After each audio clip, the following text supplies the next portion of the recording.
જૂનાગઢમાં ગિરનાર પર આવેલા ગોરખનાથ તુક નજીક આવેલા ગોરખનાથ મંદિરમાં વહેલી સવારે કોઈ અજાણી સમૂહ દ્વારા મંદિરમાં તોડફોડ કરીને ગોરખનાથ ભગવાનની પ્રતિમાને નુકસાન કરી મંદિરમાંથી બહાર ફેંકી દીધી હતી। સમગ્ર મામલામાં મંદિરના પૂજારી સોમનાથ બાપુએ વિધિવત ફરિયાદ નોંધાવતા પોલીસે તપાસ શરૂ કરી છે।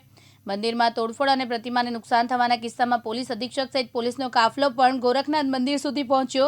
સમગ્ર મામલામાં ટીમો બનાવીને તપાસ શરૂ કરી। ગત વહેલી સવારે ગિરનાર પર્વત ઉપર આવેલા ગોરખનાથ ટૂંક નજીક 5,500 પગથિયા પાસે ગોરખનાથ મંદિરમાં કોઈ અજાણે સમૂહ દ્વારા તોડફોડ કરીને ગોરખનાથની પ્રતિમાને નુકસાન કરી તેને મંદિર પરિસરમાંથી બહાર ફેંકી દઈ વહેલી સવારે પલાયન થઈ ગયા હતા। સમગ્ર મામલાની મંદિરના પૂજારી સોમનાથ બાપુ દ્વારા ફરિયાદ દાખલ કરવામાં આવી છે। જય ગિરનારી, નમો નારાયણ। આજ મને આ ખબર પડી ગોરક્ષનાથ મંદિર ગિરનાર ઉપર જે જઘન્ય કૃત્ય થયું છે, નિંદનીય કૃત્ય થયું છે, એ બાબતમાં હું અત્યારે વિદેશમાં છું।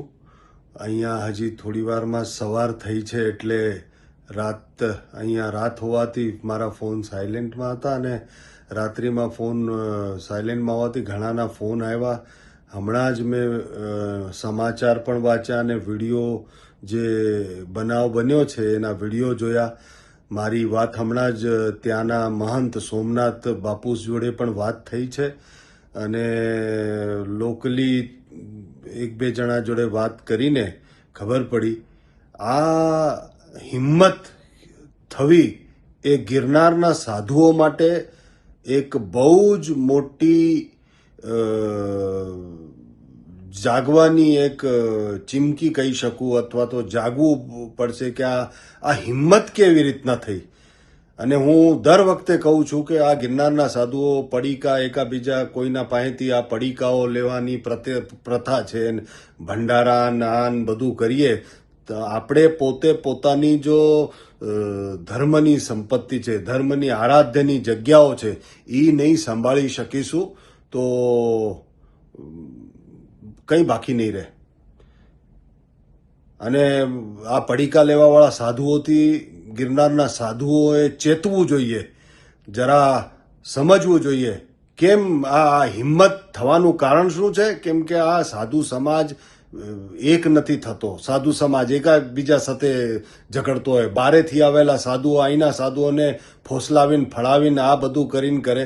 થોડોક બહારે નીકળવું જોઈએ। હું બધા સાધુ મહાત્માને કહું છું, બહારે નીકળો, આવાજ ઉપાડો અને સરકાર, પોલીસ, કલેક્ટર સાહેબ અને બધાને કહો કે આ જલ્દીથી આનો નિર્ણય લાવવો જોઈએ।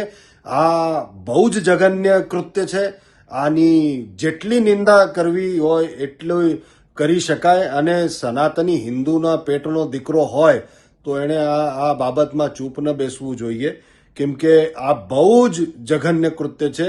અમારા આરાધ્યના દેવતાઓના ગળા કાપીને મૂર્તિને ખંડિત કરીને તમે માથું ફેંકી દો, આ સહનશીલતાનો પરાકાષ્ઠા છે। હું બધાને અપીલ કરું છું, બધા જ સાથે એક સાથે બધા મહાત્માઓ બધા એક સાથે બેસે, સ્થાનિક મહાત્માઓ બધા એક સાથે બેસે, સ્થાનિક લોકો એક સાથે બેસે અને આનો તરત ને તરત નિવેડો લાવવા માટે શું પગલાં ઉપાડવા જોઈએ, શું કરવું જોઈએ, આનું ચિંતન મનન કરે અને આગળ વધે। હું અહીંયાથી સાથે જ છું, થોડા દિવસોમાં પાછો આવીશ ત્યારે બધી વાતો કરશું જ, પણ એના પહેલાં તમે એક વિચાર કર્યો, એક હજી તમને મને બધાને કહેવું છે કે બરાબર તમે જોજો 1 ઓક્ટોબર 2 ઓક્ટોબરના આજુબાજુમાં દત્તાત્રેય ભગવાનના ત્યાં હુમલો થયો હતો આવી જ રીતના, અને આજે પાછો એકાદ વર્ષ પછી આજે 4 ઓક્ટોબરના આજુબાજુ પાછો આવો એક પ્રયત્ન થયો ને આટલું જઘન્ય કૃત્ય થયું છે કે પૂજારીને બારેથી બંધ કરીને આ બધું કરવામાં આવ્યું। હું કહું છું કે આપ સૌએ તરત જ મિટિંગો કરીને તરત જ આના ઉપર પગલાં લેવા માટે શું કરવું જોઈએ એની આગળ વધવું જોઈએ। હું બધાને અપીલ કરું છું અને કલેક્ટર સાહેબને કે પોલીસ ડિપાર્ટમેન્ટને કે બધું શાંતિથી જ ચાલી રહ્યું છે, શાંતિથી જ બધા છે, પણ તરત નિવેડો આનો આવવો જોઈએ। નિવેડો આવવો ખૂબ જ જરૂરી છે। સાધુ સમાજ આવી રીતના સહનશીલતાનો પરિચય આપે કેટલા દિવસ આપશે? તો આપને પણ વિનંતી છે, સરકારને વિનંતી છે। જય ગિરનારી, નમો નારાયણ। લોહી ઉકળી રહ્યું છે। જુનાગઢની અંદર જ્યારે આવી ધાર્મિક જગ્યાઓને ઉપર કંઈક ને કંઈક વાર ને પ્રહાર થતા હોય ત્યારે સનાતન ધર્મના ઉપાસકોની અંદર બહુ મોટી વેદનાઓ ઊભી થઈ જતી હોય. આજ રાત્રિએ જ્યારે પણ ગિરનારની અંદર ગોરક્ષનાથની મૂર્તિને ઈજા પહોંચાડવાનું જે પણ કોઈએ કૃત્ય આવા કર્યા છે, આવા લોકોને પકડીને જાહેરમાં સજા આપવા માટે અમે વિનંતી કરીએ છીએ.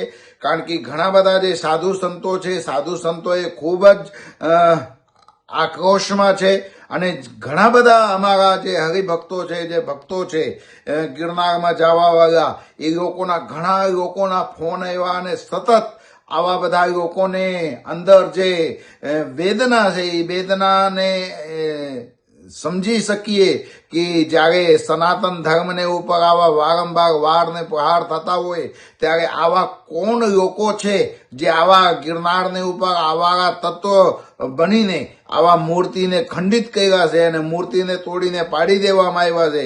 તો હું મહંત શ્રી સુખરામદાસ બાપુ, ખાખીમઢી રામજી મંદિર મેંદડાથી હું રાજ્ય સરકારને પ્રાર્થના કરું છું કે આને ઉપર તમે તપાસ લઈ આવો અને જે પણ કોઈ આવા કૃત્ય કર્યા હોય, કોઈ પણ જ્ઞાતિ, કોઈ પણ જાતિ, કોઈ પણ આવા તત્વો હોય, એમને જાહેરમાં સજા આપવા માટે હું સરકારશ્રીને વિનંતી કરું છું. આમાં ગઈકાલે રાત્રિના કોઈ સમય દરમિયાન ગિરનાર પર્વત ઉપર જે ગુરુ ગોરક્ષનાથનું મંદિર આવેલું છે ને મંદિરની બાજુમાં જે ગુરુ ગોરક્ષનાથની મૂર્તિ છે, એ રાત્રિના કોઈ શખ્સો દ્વારા એ મૂર્તિને ખંડિત કરવામાં આવેલ છે.